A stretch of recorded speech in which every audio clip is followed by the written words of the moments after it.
So I'm having to learn. I'm having to learn a foreign language, and I'm just no good at it. My language skills are appalling. I'll give you an example. I had a car accident last year. I used to own a beautiful 40-year-old two-tone split-screen camper van. It's the most beautiful thing I've ever owned. Spent a lot of money on it that I didn't have. It was my wife's money. And I crashed it. I crashed it the first time out. Now, anybody who's been in a car crash will understand that time slows down. You think about your friends and your family and your own mortality, and your life can flash before your eyes. That didn't happen with me. I'm somersaulting along in 2 tons of steel. All I can think of is, how embarrassing is this?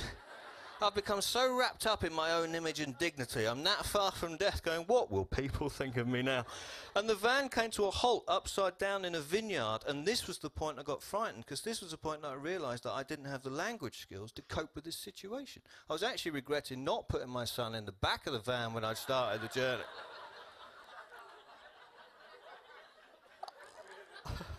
And I'm hanging upside down in this stupidly nostalgic vehicle. I'm dressed like this as well. I look like some absurd mod bat has just landed in rural France.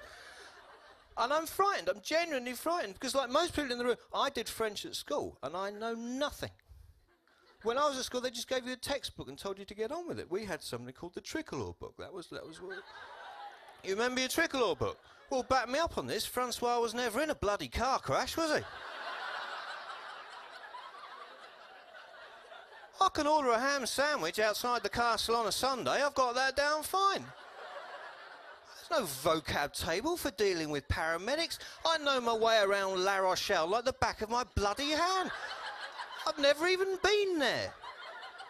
And I'm hanging upside down in this vehicle, and I'm genuinely frightened. And this local peasant. What? No, you're allowed to call them peasants. Do you know what? I haven't checked, to be honest with you. Check before you call them a peasant. They might get really upset about the whole thing, okay? Anyway, stripy shirt, onions.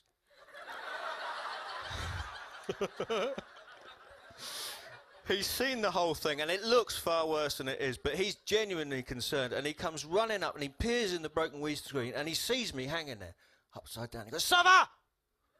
Ça va?" I went, "Oui." "Et vous?" Because Tricolore was polite, wasn't it? If nothing else. I swear my next sentence is going to begin with, "Je m'appelle Yann."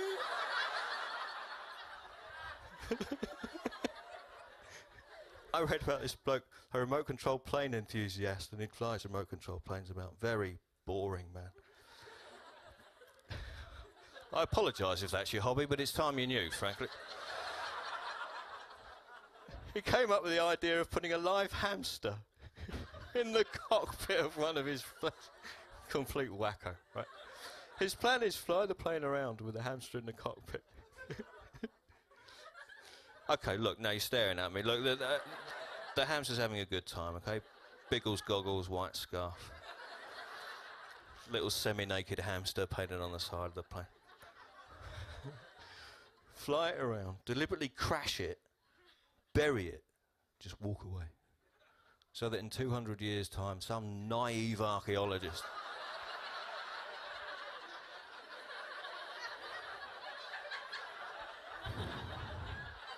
21st century hamsters are own airborne transport. That's...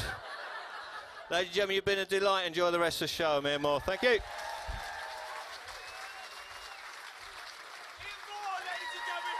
love it!